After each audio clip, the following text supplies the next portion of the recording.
Hello लाडलो, कैसे हैं आप सब। हम दोबारा से लेके आ गए हैं आपके लिए हिंदी के लिए, जो कि 16 फरवरी को टारगेट कर रहे हैं। 100 में 95 टारगेट है हमारा, ठीक ना यार। बिल्कुल पक्का होगा, चिंता मत करिएगा। अब हिंदी का डर खत्म होने वाला है यार। वीडियो को लाइक करिएगा, चैनल को अभी तक आपने सब्सक्राइब नहीं किया, मैंने सुना है आप लोग चैनल को यार सब्सक्राइब कर लीजिएगा। वीडियो को छोड़ के मत जाए, क्योंकि काफी इंपॉर्टेंट वीडियो होने वाली है। इसमें मैं आपका ऑब्जेक्टिव और जो आपका व्याकरण है पोजीशन वाला, जो कि आपके 10-10 नंबर के इधर होते हैं और उधर आपका 10-15 नंबर होता है। कितना हो गया? 25 नंबर हो गया। और यहाँ पे आपका गद्यांश विद ट्रिक से करवाऊंगा। ट्रिक से करेंगे, आप चिंता मत करिएगा, ठीक है ना। और ऐसे ऐसे महत्वपूर्ण गद्यांश करवाएंगे जो कि आपके बोर्ड में 16 फरवरी को आएंगे। तो यार वीडियो को बिल्कुल आपको मिस नहीं करना है, वीडियो को पूरा देखना है। अब आखिरकार क्यों वीडियो को पूरा देखेंगे? क्योंकि ऐसे क्वेश्चन मैं लेके आया हूँ जो कि आपके लिए इंपॉर्टेंट है और पिछले साल के ही प्रश्न रिपीट किए जाते हैं। आप क्वेश्चन बैंक ले लीजिए, कोई भी प्रकाशन का क्वेश्चन बैंक है, आप देखते होंगे वही क्वेश्चन वहां पे दिया रहता है जो पिछले साल आए हैं। तो क्यों ना हम एक जगह ही पिछले साल के क्वेश्चन को पढ़ लें यार। काहे के लिए हम वहां पे ढूंढ ढूंढ के पढ़ें? 2019 की एक ही जगह क्वेश्चन हम आपको दे दे रहे हैं विथ सिलेबस में, ठीक है ना। तो यार ये वीडियो काफी इंपॉर्टेंट होने वाली है। सो यार वीडियो को प्लीज लाइक करिएगा, चैनल को सब्सक्राइब करिएगा, अपने दोस्तों की वीडियोस को जरूर से जरूर शेयर करिएगा, दबा के शेयर करिएगा। जितने भी दोस्त हैं सभी के पास ये वीडियोस पहुंचनी चाहिए। देखिए आपके जो पेपर रहता है वो 15 पेज का रहता है। आपको यहाँ पे अनुक्रमांक भरना रहेगा, यहाँ पे क्या भरना रहेगा? नाम भरना रहेगा। और ये आपका पेपर कोड है, पेपर कोड 302 CU। ये पेपर कोड हम सॉल्व कर रहे हैं यहाँ पे, भाई साहब तैयार कर लीजिएगा। ये आप पेपर कोड तैयार कर लीजिए, काफी इंपॉर्टेंट वाला पेपर कोड है भाई साहब। ये 16 फरवरी वाला पेपर है भाई साहब। ये पेपर ना बोर्ड में आएगा, ये पेपर ना आपके बोर्ड में आएगा, इसलिए इस पेपर को यार तैयार कर लीजिए। 16 फरवरी का पेपर है, बहुत इंपॉर्टेंट है। यहाँ से देख लीजिएगा प्रश्न 100% आएंगे। जो इंपॉर्टेंट है उसी को इसमें पढ़ने वाले हैं। इंपॉर्टेंट जो इंपॉर्टेंट नहीं उसको हम पढ़ने वाले नहीं है यार। वही पढ़िए जो बोर्ड में आया। ऐसा क्या मतलब है पढ़ने से जो कि आपके बोर्ड में आएगा ही नहीं? चलिए 3 घंटा 15 मिनट, 3 घंटा और 15 मिनट का टाइम दिया जाएगा लाडलो आपको। 3 घंटे में धुआं करना है, 100 नंबर लेके आना है, ठीक है ना। अपना बस एक ही टारगेट रहेगा, 95% प्लस। चलिए अब पहले का प्रश्न यहाँ पे क है। वासुदेव सरल अग्रवाल का निबंध है। राष्ट्र के स्वरूप के लेखक कौन है? कमेंट कर दीजिएगा। राष्ट्र के स्वरूप के लेखक कौन है? कमेंट कर दीजिएगा। बहुत इंपॉर्टेंट वाला यहाँ पे प्रश्न है। चलिए डॉक्टर वासुदेव सरल अग्रवाल का निबंध है। डॉक्टर वासुदेव सरल अग्रवाल का निबंध है। कौन सा है? माता भूमि। ये किसकी है? Doctor Vasudev. Just a minute, यहाँ पे थोड़ा माउस में थोड़ा सा अलग कर लूँ। सही यार, यहाँ पे तो पॉइंटर है, यहाँ पे तो है लगा हुआ, लेकिन फिर भी यार यहाँ पे क्यों नहीं शो कर रहा है? ऐसा क्यों आज हो रहा है? यहाँ पर तो है, ठीक है। चलिए अब यहाँ पे दिखाई दे रहा है। डॉक्टर वासुदेव सरल अग्रवाल का निबंध संग्रह कौन सा है? माता भूमि। किसका है? वासुदेव सरल अग्रवाल का है। किसका है? वासुदेव सरल अग्रवाल का है, ठीक है ना। किसका है? वासुदेव सरल अग्रवाल का है। थोड़ा मेरा मिक नीचे रखा था इसलिए आपको आवाज नहीं गई होगी, लेकिन अब आवाज जा रही नहीं, आप लोग बता दीजिए। अब आवाज आपके पास जा रही है कि नहीं, आप लोग बता दीजिएगा। आपके पास मेरी आवाज जा रही है ना अच्छे से? सॉरी, माफी चाहेंगे, थोड़ी सी मेरी आवाज डिस्टर्ब हुई होगी। चलिए डॉक्टर वासुदेव सरल अग्रवाल का निबंध संग्रह कौन सा है? माता भूमि। किसका है? वासुदेव सरल अग्रवाल जी का है। शेष स्मृतियां किसकी है? लिख लीजिए, ये भी नोट कर लीजिए। शेष स्मृतियां किसकी है? शेष स्मृतियां किसकी है? और विचार प्रवाह और रस मीमांसा किसका? ये आप लोग कमेंट कर देंगे, ठीक है ना। और वासुदेव सरल अग्रवाल का अन्य निबंध नोट कर लीजिए कौन कौन से हैं। जैसे पृथ्वी पुत्र, ये किसका? ये भी वासुदेव सरल अग्रवाल का क्या है? निबंध संग्रह है। और कौन सा है आपका? कल्पवृक्ष। कौन सा है आपका? कल्पवृक्ष। और नोट कर लीजिए कल्पलता। कौन सा? कल्पलता। ये भी नोट कर लीजिए। और नोट कर लीजिए उत्तम ज्योति, ये भी आप नोट कर लीजिए। साथ ही साथ एक और नोट कर लीजिए वेद विद्या, ये भी किसके है भाई साहब? ये भी जो है वेद विद्या, ये भी डॉक्टर वासुदेव सरल अग्रवाल का निबंध संग्रह है। तो डॉक्टर वासुदेव सरल अग्रवाल का निबंध संग्रह कौन सी? माता भूमि। इसके साथ साथ पृथ्वी पुत्र, कल्पवृक्ष, कल्पलता, उत्तम ज्योति, वेद विद्या इत्यादि जो है वासुदेव सरल अग्रवाल की निबंध संग्रह है। हिंदी प्रदीप, जी हाँ, यहाँ पे देखिएगा हिंदी प्रदीप के संपादक थे। हिंदी प्रदीप के संपादक भाई साहब कौन से हैं? हिंदी प्रदीप के संपादक का नाम लिखिए बालकृष्ण भट्ट। छाप डालिए बालकृष्ण भट्ट। बालकृष्ण भट्ट कौन है? यह हिंदी प्रदीप के संपादक हैं। हिंदी प्रदीप के संपादक का नाम बालकृष्ण भट्ट है। छापने वाला प्रश्न प्यारे बच्चों। अगला यहाँ पे क्वेश्चन है, आलोचनात्मक कृति कालिदास की लालिल्य योजना के लेखक कौन है? जो आलोचनात्मक कृत है कालिदास की लालिल्य योजना के लेखक यहाँ पे आपको बताना है कौन है। तो ये हैं डॉक्टर हजारी प्रसाद द्विवेदी। डॉक्टर हजारी प्रसाद द्विवेदी कौन है भाई साहब? कालिदास लालिल्य योजना ये कृति है, आलोचनात्मक कृति है। इसके क्या है? यह लेखक है। इसके क्या है? यह लेखक है। कौन है? डॉक्टर हजारी प्रसाद द्विवेदी। कौन है? आलोचनात्मक कृति कालिदास की लालिल्य योजना के लेखक है। छापने वाला प्रश्न है, इसको याद कर लीजिए। क्या भूलूं क्या याद करूं? क्या भूलूं क्या याद करूं? किस विधा की रचना है? इंपॉर्टेंट वाला प्रश्न है, यह किस विधा की रचना है? तो लिख लीजिए, यह एक आत्मकथा है। क्या भूलूं क्या याद करूं, यह क्या है? आत्मकथा है। भाई साहब इसके रचयिता कौन है? लिख लीजिए, हरिवंश राय बच्चन। कौन से हैं? हरिवंश राय बच्चन। हरिवंश राय बच्चन कौन है? ये भाई साहब आत्मकथा क्या भूलूं क्या याद करूं, क्या भूलूं क्या याद करूं विधा की रचना किसकी है? तो ये हरिवंश राय बच्चन की है। और यह क्या है? तो यह एक आत्मकथा है। यह क्या है? एक आत्मकथा है। उसके बाद यहाँ पे लाड लो, क्या है? निम्नलिखित में से किस उपन्यास की रचना हरिशंकर परसाई द्वारा की गई है? किस उपन्यास की रचना हरिशंकर परसाई के द्वारा की गई है? तो वो की गई है यहाँ पे हरिशंकर परसाई के द्वारा जो की गई है वो की गई है पुनर्नरवा। कौन सी की गई है? पुनर्नरवा किसके द्वारा की गई है? हरिशंकर परसाई के द्वारा की गई है। किसके द्वारा की गई है? हरिशंकर परसाई के द्वारा की गई है। लेकिन निर्मला किसका है? तो याद कर लीजिए, प्रेमचंद्र का उपन्यास है। किसका है? प्रेमचंद्र का उपन्यास है। प्रेमचंद्र का उपन्यास है। इंपॉर्टेंट वाला पॉइंट है। और यहाँ पे रानी नागफनी की कहानी, रानी नागफनी की कहानी किसका है? हरिशंकर परसाई का। यह भी किसका है? हरिशंकर परसाई का ही है। ये भी क्या है? हरिशंकर परसाई का। लेकिन जो रानी नागफनी कहानी ये हरिशंकर परसाई का क्या है? कहानी है। ये क्या है? कहानी है। उपन्यास पुनर्नरवा क्या है? हरिशंकर परसाई का उपन्यास है। लेकिन रानी नागफनी कहानी हरिशंकर परसाई का क्या है? कहानी है। क्या है? कहानी है। नोट कर लीजिए, ठीक है ना। और उपन्यास निर्मला किसका उपन्यास है? प्रेमचंद्र का। और सुखदा जो है उपन्यास है ये किसका है? यह जैनेन्द्र कुमार का है। किसका है? जैनेन्द्र कुमार का है। ये दोनों क्या है? ये आपके उपन्यास है। सुखदा उपन्यास है और निर्मला, ये दोनों क्या है? उपन्यास है। किसका? निर्मला प्रेमचंद्र का उपन्यास है। सुखदा जैनेन्द्र कुमार का उपन्यास है। पुनर्नरवा किसका उपन्यास है? हरिशंकर परसाई का। लेकिन रानी नागफनी की कहानी किसका? ये कहानी है। किसकी है? हरिशंकर परसाई क्या है। पॉइंट वाला प्रश्न है, इसको नोट कर लीजिए, याद कर लीजिए, काफी इंपॉर्टेंट वाला क्वेश्चन है, ठीक है ना भाई साहब। ऐसे क्वेश्चन आपको मिलने वाले नहीं, मैं करवा दूंगा, पूरा का पूरा करवाऊंगा, हर एक पॉइंट को करवाऊंगा। बहुत इंपॉर्टेंट चीज यहाँ पे लिख के रखा हूँ, ठीक है ना। चलिए छाप लीजिए।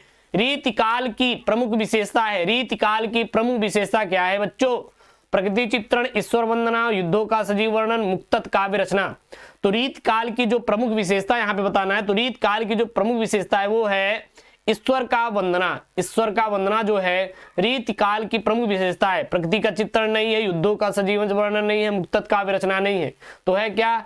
ईश्वर की वंदना है। क्या है? ईश्वर की वंदना है। इसका नामकरण, ये रीतकाल का नामकरण है जिन्होंने किसने किया था? आचार्य रामचंद्र शुक्ल ने। किसने किया था? आचार्य रामचंद्र शुक्ल ने किया था। किसने किया था? आचार्य रामचंद्र शुक्ल ने किया था। और ये किसका नामकरण किया गया है? रीतिकाल का। किसका किया गया है? रीतिकाल का। रीतिकाल का नाम क्या है? ईश्वर की वंदना है। किसने किया था? आचार्य रामचंद्र शुक्ल ने किया था। 16 फरवरी को जाइएगा, छाप कराइएगा। 16 फरवरी को जाइएगा, छाप कराइएगा, ठीक है ना। कौन सी रचना रामधारी सिंह दिनकर की नहीं है भाई साहब? कौन सी रचना रामधारी सिंह दिनकर की नहीं है? हुंकार, रश्मिरति, चित्राधार या फिर रेणुका। तो कौन सी रचना जो है यहाँ पे यह रामधारी सिंह दिनकर की नहीं है? तो यहाँ जो चित्राधार है, ये चित्राधार है, ये रामधारी सिंह दिनकर की नहीं है। चित्राधार रामधारी सिंह दिनकर की नहीं है। तो हुंकार रश्मिरथी रेणुका किसकी है? रामधारी सिंह दिनकर है। तो बात करेंगे चित्राधार किसकी है सर? चित्राधार किसकी है सर? तो चित्राधार जयशंकर प्रसाद की है, नोट कर लीजिए। चित्राधार किसकी है? जयशंकर प्रसाद की है, नोट कर लीजिए। चित्राधार किसकी है? जयशंकर प्रसाद की है। बहुत इंपॉर्टेंट वाला क्वेश्चन है यहाँ पे, हर एक क्वेश्चन का आंसर मैं अच्छे से दूंगा, चिंता मत करिएगा। देखिए यहाँ पे प्रश्न था, कौन सी रचना रामधारी सिंह दिनकर की नहीं है भाई साहब? हुंकार रश्मिरथी रेणुका चित्राधार। तो मैंने बताया यहाँ पे चित्राधार रामधारी सिंह दिनकर की नहीं है, हुंकार रश्मिरथी रेणुका ये तीनों की तीनों रामधारी सिंह दिनकर की है। तो भाई साहब ये बताइए, तो चित्राधार किसकी है? जयशंकर प्रसाद की है। छाप डालिए, बहुत इंपॉर्टेंट वाला क्वेश्चन है। यामा रचना है भाई साहब, यामा रचना किसका है? जयशंकर प्रसाद का, महादेवी वर्मा का। जोश के साथ एकदम पढ़ाई करना है, एकदम छाप के एकदम आना है इस बार। अज्ञेय की, सुमित्रानंदन पंत की। तो यामा आपको किसकी रचना है बताना है। तो यामा जो है यह महादेवी वर्मा की है। यामा किसकी है भाई साहब? यामा है महादेवी वर्मा की है, महादेवी वर्मा की है। और यामा पर ही महादेवी वर्मा को 1982 ईस्वी में 1982 ईस्वी में ज्ञानपीठ पुरस्कार मिला था। क्या मिला था? ज्ञानपीठ पुरस्कार मिला था। किस पर ज्ञानपीठ पुरस्कार मिला था भाई साहब? महादेवी वर्मा को यामा रचना पर मिला था। महादेवी वर्मा को क्या मिला था? ज्ञानपीठ पुरस्कार मिला था। किस पर मिला था? वो मिला था यामा रचना पर मिला था। छाप डाले, बहुत इंपॉर्टेंट वाले क्वेश्चन है। यहाँ पे हिंदी साहित्य के आदिकाल के लिए चारण काल का नाम दिया जाता है। हिंदी साहित्य के आदिकाल को चारण काल कहा जाता है। किसको बोला जाता है? तो हिंदी साहित्य में आदिकाल को चारण काल जो नाम दिया है, यह दिया था, किसने दिया था? तो चारण काल नाम जो दिया था वो दिए थे राम कुमार वर्मा। राम कुमार वर्मा दिए थे, नोट कर लीजिए। राम कुमार वर्मा ने क्या दिया था?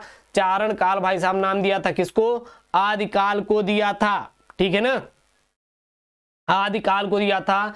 तो डॉक्टर राम कुमार वर्मा ने आदिकाल के लिए चारण काल का नाम दिया था। क्लियर है? और जॉर्ज गिरियर्सन, यहाँ पे कौन से? जॉर्ज गिरियर्सन ने आदिकाल को चारण काल कहा था, ये भी किए थे। और राहुल शास्त्रीकाता ने इसे सिद्ध सामंत काल किया था। और देखिए यहाँ पे राहुल सांस्कृत्यायनन है। राहुल सांस्कृत्यायनन ने क्या कहा था कि भाई साहब आदिकाल चारण काल तो है, लेकिन हम इसको सिद्ध सामंत काल कहेंगे। क्या बोलेंगे? सिद्ध सामंत काल कहेंगे। फटाक से शेयर कर दीजिएगा अपने दोस्तों के साथ। काल कहेंगे, क्या कहेंगे? सिद्ध सामंत काल कहेंगे। उसके बाद यहाँ पे है, किस कवि को ज्ञानपीठ पुरस्कार नहीं मिला था? अभी महादेवी वर्मा को यामा पर ज्ञानपीठ पुरस्कार मिला था 1982 में। फिर देखिए यहीं से एक प्रश्न यहाँ पे टच हुआ है। प्रश्न क्या टच हुआ है भाई साहब? प्रश्न ये यहाँ पे जुड़ा हुआ है कि किस कवि को ज्ञानपीठ पुरस्कार नहीं मिला था। यानी कि एक दूसरे से क्वेश्चन यहाँ पे जुड़ रहे हैं, इसीलिए कहते हैं भाई साहब बहुत इंपॉर्टेंट ये है, बहुत ही इंपॉर्टेंट है ये। और ऐसे ऐसे क्वेश्चन है जो कि आपको छाप के आना है। 20 अंकों का आपका गद्यांश, पद्यांश और बहुविकल्पी आएगा। गद्यांश और बहुविकल्पी 20 नंबर का रहेगा भाई साहब। इसमें कम से कम आपको 18 नंबर स्कोर करना है, कुछ भी हो जाए। जितना बहुविकल्पी पढ़ा रहे हैं पढ़ लीजिए, काम खत्म।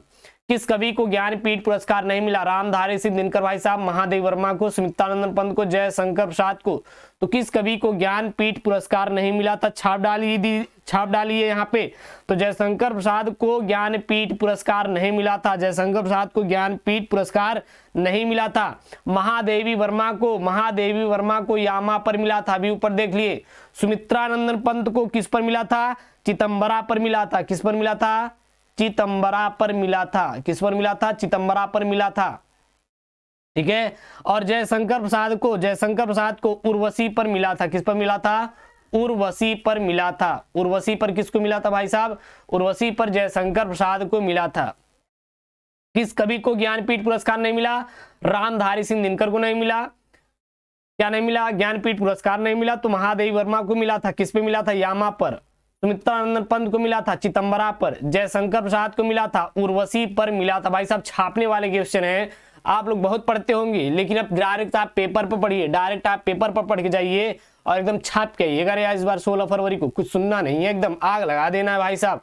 आइए जुड़िए SKM स्टडी के साथ और फोड़ के 95 स्कोर कराएंगे, चिंता मत करिए आप लोग। बस अपने दोस्तों के साथ मिलकर पढ़ाई कीजिए और अब मुझे कुछ नहीं चाहिए। यहाँ पे क्या है, दिए गए गद्यांश पर आधारित निम्नलिखित प्रश्नों का उत्तर दीजिए। 10 नंबर का है। मैं आपसे बोला था without pen and paper approach आपको बताने वाला हूँ। Without pen and paper approach यहाँ पर आपको मैं बताने वाला हूं, ठीक है ना। यहाँ मैं without pen and paper approach बताऊंगा कि आप कैसे गद्यांश को सॉल्व करेंगे बिना पेन और पेपर के साथ। बैठे ना आप, देखिए बैठे बैठे इसका आंसर देंगे। सबसे पहले आप देखिए, मुझे मानव जाति की दुर्दम धारा के हजारों वर्ष का रूप साफ साफ दिखाई दे रहा है। मनुष्य की जीवनी शक्ति बड़ी निर्मम है। वह सभ्यता और संस्कृति के वृथा मोहों को रौंदती चली आ रही है। न जाने कितने धर्माचारों, विश्वासों, उत्सवों और व्रतों को धोती बहाती यह जीवन धारा आगे बढ़ी है। संघर्षों से मनुष्य ने नई शक्ति पाई है। संघर्षों से मनुष्य ने नई शक्ति पाई है। अब यहाँ पे सबसे पहले यहाँ पे ये बता रहा है कि लेखक को क्या स्पष्ट दिखाई दे रहा है। बता रहे हैं ना without pen and paper approach. आप मत इसको तैयार कर लीजिए, करिए। मैं आपको बता दे रहा हूँ ट्रिक से सॉल्व करने का तरीका। भाई साहब वीडियो को मत छोड़िए, यहीं पर आपको 10 नंबर मिलेगा फ्री में। देखिएगा यहाँ पे आप पढ़ लिए, पढ़ने के बाद इतना समय नहीं, भावार्थ समझिए, मत समझिए, कोई दिक्कत नहीं है। लेखक को क्या क्या स्पष्ट दिखाई दे रहा है, देखिए ऊपर देखिएगा लेखक को क्या स्पष्ट दिखाई दे रहा है। यहाँ पे देखिए भाई, जहां पे दिखाई दे रहा है ना, अब क्या दिखाई दे रहा है, मुझे मानव जात की दुर्दम निर्मम धारा के हजारों वर्ष का रूप साफ साफ दिखाई दे रहा है। पहले का आंसर छाप डालिए। बताइए किसी भी प्रकार की समस्या, आपका आंसर यहाँ पे आपके सामने है कि नहीं। अब आप ये मत कहिएगा सर कि मुझे नहीं समझ आ रहा है। अब आप ये मत कहिएगा सर कि मुझे नहीं समझ आ रहा है। साफ साफ मैं इसका आंसर यहाँ पे लिख दिया हूँ। अब बताइए अब आपको कैसे हिंदी के क्वेश्चन नहीं आ रहे हैं। आप अब कमेंट बॉक्स में कमेंट कर दीजिए। अगर अब नहीं आया तो मेरा पढ़ाना बेकार है बच्चों, लाडलो, क्योंकि यार सामने यहाँ पे क्वेश्चन का आंसर है। आपको पढ़ने की जरूरत पड़ी क्या, नहीं पड़ी। मनुष्य ने नई शक्ति किससे पाई है। मनुष्य ने नई शक्ति किससे पाई। यहाँ पे देखिए नई शक्ति ढूंढो, नई शक्ति ढूंढना है आपको। लास्ट में नई शक्ति, ऊपर नहीं है नई शक्ति, नीचे देखेंगे तो यहाँ पे संघर्षों से मनुष्य ने नई शक्ति पाई है। तो मनुष्यों ने नई शक्ति कहां से पाई है लाडलो। मनुष्यों ने नई शक्ति संघर्षों से पाई है। मनुष्यों ने नई शक्ति संघर्षों से पाई है। कितना इंपॉर्टेंट वाले क्वेश्चन मैं करवा रहा हूं, आप बता दीजिए कि सर इससे बाहर आएगा तो मैं पढ़ाना बंद कर दूंगा, चिंता मत करिएगा। और यार कितना यार बेस्ट अप्रोच से मैं आपको सॉल्व करना सिखा रहा हूं। ऐसा कहीं वीडियो आप पाए होंगे, सब यही ज्ञान देंगे, ये कर लीजिए, ऐसा कर लीजिए, ये बॉन्डर कर लीजिए, ये डालिए। यार क्यों रटेंगे यार, बिना रटे जब आंसर मिल रहा है तो आपको रटने की क्या जरूरत है। आप पद्यांश पे ध्यान मत दीजिए, आप ये गद्यांश है, गद्यांश पे ध्यान मत दीजिए। आपको बस ध्यान देना है तो पद्यांश पढ़िए, संस्कृत वाला पढ़ लीजिए, बाकी जीवन परिचय आप कर ही लेंगे। सब लोग को याद होगा, खंड काव्य मैं लिखना बता ही दिया हूँ, प्लेलिस्ट में सारी वीडियोज हैं। पत्र लेखन मैं करवा दूंगा। जब सारी चीज मैं करवा दे रहा हूं तो आपको चिंता किसकी, आप ये बता दीजिए पहले, चिंता किसकी है। कौन बोला कि आप फेल हो जाएंगे, नहीं फेल होंगे, मैं लिख के दे रहा हूं गारंटी ना। आप पास होंगे, सभी बच्चे पास होंगे, देख लेना, इस बात की मेरी गारंटी है। यहाँ पे है धर्माचारों और विश्वासों का अर्थ स्पष्ट कीजिए, मतलब धर्माचारों और विश्वासों। तो यहाँ पे धर्माचारों और विश्वासों का शब्द बताना है। तो धर्म किसके लिए बोला जाता है। धर्मचारों का मतलब ये होता है कि किसी विशेष धर्म का प्रचार करने वाला। धर्माचारों मतलब चारों, मतलब कि धर्म को हम लोग प्रचार कर रहे हैं चारों तरफ, तो इसको तो आप लिख ही सकते हैं, मतलब कि किसी धर्म का चारों तरफ प्रचार करने वाला वो क्या कहलाता है, धर्माचार कहलाता है। और विश्वासों का मतलब क्या होता है कि किसी मनुष्य के प्रति दृढ़ या प्रति निश्चित धारणा रखना, ठीक ना, यानी कि कह सकते हैं किसी पर विश्वास करना, ठीक ना, किसी पर विश्वास करना, किसी व्यक्ति पर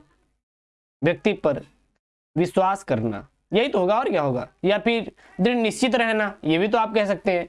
रेखांकित अंशों की व्याख्या कीजिए। देखिए रेखांकित अंश कहां से कहां तक है, ऊपर देखिएगा। रेखांकित अंश है मनुष्य की जीवनी शक्ति बड़ी निर्मम है। मनुष्य की जीवनी शक्ति क्या है, बहुत निर्मम है। अर्थात लेखक कहना चाहता है कि मनुष्य का जो जीवन जीने का तरीका है वह बहुत ही ममताहीन है, निठुरता यानी कि कठोरता करने वाला है, ठीक है ना, बस काम खत्म। निर्मम का मतलब होता है बहुत कठोरता बरतने वाला है, ठीक है ना, काम खत्म।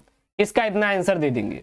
उसके बाद यहाँ पे पाठ का शीर्षक और लेखक का नाम। अब देखिए यही मेन पॉइंट होता है भाई साहब, यही मेन पॉइंट होता है। जब आप अशोक का फूल चैप्टर पढ़ेंगे, मैं आपको दो ही बोला हूं, अशोक का फूल पढ़ लीजिए और राष्ट्र का स्वरूप पढ़ लीजिए। अशोक का फूल, राष्ट्र का स्वरूप और भाषा और आधुनिकता देखने को मिलेगा, इससे बाहर कुछ मिलने वाला नहीं है। दो ही चैप्टर तैयार कर लीजिए। कौन कौन सा? राष्ट्र का स्वरूप, राष्ट्र का स्वरूप स्वरूप और अशोक का फूल, यही दो अगर चैप्टर तैयार कर लिए ना तो आपका काम हो जाएगा। अशोक के फूल, बस यही अगर दो चैप्टर तैयार कर लीजिए तो आपका हिंदी में काम हो जाएगा। आपको कोई अन्य चीज गद्यांश में पढ़ने की जरूरत नहीं है, बस दो चैप्टर पर फोकस कर लीजिएगा। और बाकी मैं सॉल्व करने का ट्रिक बता दिया हूं। 10 नंबर का है तो 9 नंबर आपसे कोई छीन नहीं सकता, इसकी 100% गारंटी मैं यहाँ पे लिख के दे रहा हूं। यदि आप जितने मैं वीडियो दे रहा हूं बस पढ़ के चले जाइएगा, ठीक है ना। तो यहाँ पे आपको बताना है पाठ का शीर्षक और लेखक का नाम। जब आप यही अशोक का फूल पढ़ रहे थे तो वहां पे आपको पेड़ दिखाई दे रहा है, अशोक झूमता हुआ, मचलता हुआ। साथ ही साथ वहां पे एक और था कि मतलब मनुष्य को जोड़ा हुआ है। जिस प्रकार जो हमारा पेड़ उड़ होते हैं, अशोक का पेड़ है वो हमें छांव देता है, चीजें देता है, उसी प्रकार मनुष्य को सीखनी चाहिए, ठीक ना। तो कहीं ना कहीं ये कहां से लिया गया है? ये लिया गया है अशोक के पेड़ से, अशोक का सॉरी फूल से, अशोक का फूल से। और अशोक के फूल के लेखक कौन है? तो भाई साहब अशोक के फूल के लेखक है डॉक्टर हजारी प्रसाद द्विवेदी। तो ये पाठ का शीर्षक क्या है? अशोक के फूल। पाठ का शीर्षक क्या है? अशोक के फूल। अशोक के फूल क्या है? पाठ का शीर्षक है। लेखक का नाम क्या है? डॉक्टर हजारी प्रसाद द्विवेदी है। क्या है? डॉक्टर हजारी प्रसाद द्विवेदी है। डॉक्टर हजारी प्रसाद द्विवेदी कौन सा है? आपके लेखक का नाम है। तो पाठ का शीर्षक अशोक के फूल और लेखक कौन है? डॉक्टर हजारी प्रसाद द्विवेदी है। अब चलिए ऊपर वाला कर लीजिए चाहे नीचे वाला कर लीजिए। देखिए अब नीचे वाला, आप ऊपर वाला नीचे वाला, इसको मैं ऐसे यूं पहचानने का ट्रिक बताऊं। देखिए कैसे, यदि यह एक नवीनीकरण सिर्फ कुछ पंडितों की व आचार्यों की दिमागी कसरत ही बनी रहे तो भाषा गतिशील नहीं होती। भाषा का सीधा संबंध प्रयोग से है और जनता से है। यदि नए शब्द अपने उद्गम स्थान में ही अड़े रहे और कहीं भी उनका प्रयोग नहीं किया जाए तो उसके पीछे के उद्देश्य पर कुठाराघात होगा। अब देखिए यहां सबसे पहले बताइए पाठ का शीर्षक क्या? मैं आपसे पूछ रहा हूं, पाठ का शीर्षक आपको बताना है, पाठ का शीर्षक का नाम आपको बताना है। तो अब आप ढूंढेंगे कैसे? आपके पास 3 चैप्टर है इंपॉर्टेंट, भाषा और आधुनिकता, अशोक के फूल और राष्ट्र का स्वरूप। तो पेड़ दिखाई दिया तो समझ लीजिए अशोक का फूल हो गया, फूल कहीं दिखाई दिया। और भाषा और आधुनिकता हो गया, कहीं पर राष्ट्र दिखाई दे तो मतलब राष्ट्र का स्वरूप हो गया। अब यहाँ पे क्या दिखाई दे रहा है? भाषा। यहाँ पर भी भाषा आपको दिखाई दिया, यहां पर भी आपको भाषा दिखाई दिया, मतलब भाषा दिखाई दे रहा है। यानी कि ये जो पाठ का शीर्षक है भाषा और आधुनिकता से, कहां से है? भाषा और भाई साहब आधुनिकता से है, आधुनिकता से है। और भाषा और आधुनिकता के लेखक कौन है? तो छाप डालिए, वो है प्रोफेसर जी सुंदर रेड्डी। कौन है? प्रोफेसर जी सुंदर रेड्डी है, सुंदर रेड्डी है। प्रोफेसर जी सुंदर रेड्डी कौन है भाई साहब? ये भाषा और आधुनिकता के लेखक है। भाषा और आधुनिकता के लेखक कौन है? प्रोफेसर जी सुंदर रेड्डी है। सबसे पहला प्रश्न है भाषा का सीधा संबंध किससे है? भाषा का सीधा संबंध किससे है? तो आप देखिए भाषा का सीधा संबंध प्रयोग से है। भाषा का सीधा संबंध किससे है? भाषा का सीधा संबंध प्रयोग से है। छाप डालिए, इसको आपसे बाहर से याद नहीं करना। बताइए आप कोई भी चीज बाहर से लेकर आए क्या? बाहर से लेकर आए? मैं आपको बाहर से दिया क्या? यहीं से आपको पढ़ा रहा हूं ना। तो यार कहाँ पे यार दिमाग है भाई? यार पढ़ लो, कल्याण हो जाएगा, पढ़ लो इसको। इससे बाहर आने वाला क्वेश्चन नहीं है, यूपी बोर्ड के है ना। 95 नंबर दिलवाने के बैठे हैं तो काहे आप परेशान है? आप काहे परेशान है? कमेंट कर दीजिए। परेशान नहीं होना है, मैं बार बार आपको कह रहा हूं कि परेशान नहीं होना है। जब मैं यहाँ पे बैठा हूं तो परेशान होने की भाई साहब बिल्कुल भी जरूरत नहीं है। 100% गारंटी के साथ मैं पूरा करवाऊंगा, इसकी गारंटी मेरे पास है ना। आप चिंता मत करिए, बस पढ़ते जाइए, ठीक है ना। तो देखिए अब इसका आंसर भाषा का सीधा संबंध कहां से? भाषा का सीधा संबंध प्रयोग से। इतना लिख देंगे 2 नंबर मिल जाएगा।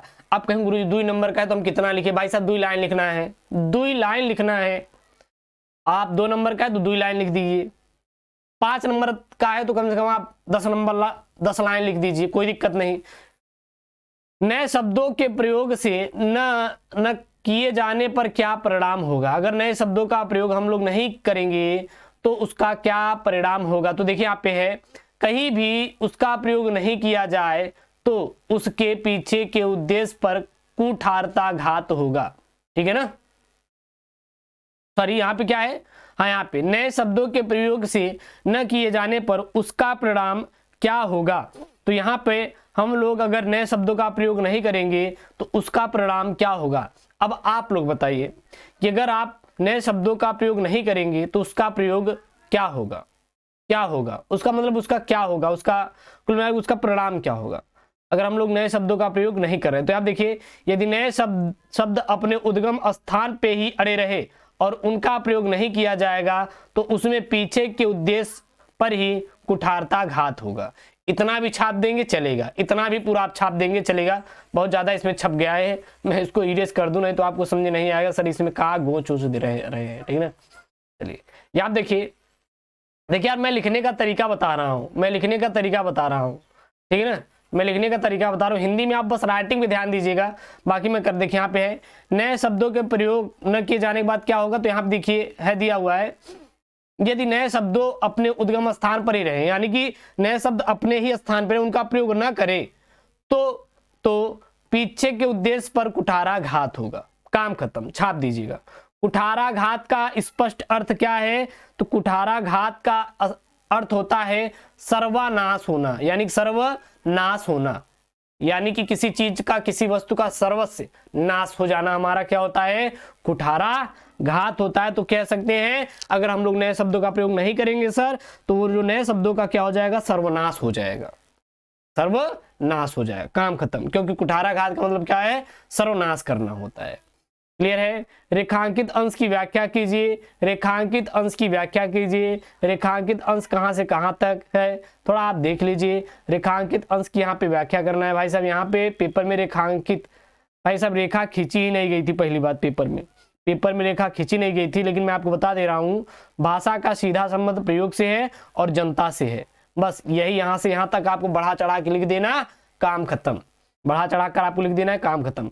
अब पाठ का शीर्षक कौन सा है, भाषा और आधुनिकता से। किसे है, भाषा और आधुनिकता से है, आधुनिकता से है भाई साहब। भाषा और आधुनिकता के कौन है, तो भाषा और आधुनिकता के हैं, मैं आपको बार बार बताया हूं कौन है भाषा और आधुनिकता के, तो वो है प्रोफेसर जी सुंदर रेड्डी हैं। कौन है, प्रोफेसर जी सुंदर रेड्डी हैं। प्रोफेसर जी सुंदर रेड्डी कौन है, भाषा और आधुनिकता के लेखक हैं। अब बताइए आपको यहाँ पे 20 नंबर मैंने अंक पक्का करवा दिया, 20 अंक मैंने यहाँ पे पक्का करवा दिया। ये मैं आपको गद्यांश पूरा सॉल्व करना बता दिया, जो आपका ये गद्यांश है अब आप सॉल्व ही कर लेंगे, ठीक ना। और ऊपर बहुविकल्पी आपको बताया, तो ऊपर मैंने 10 नंबर का बताया और 10 और नीचे आपका 10 दो ठो बताया है।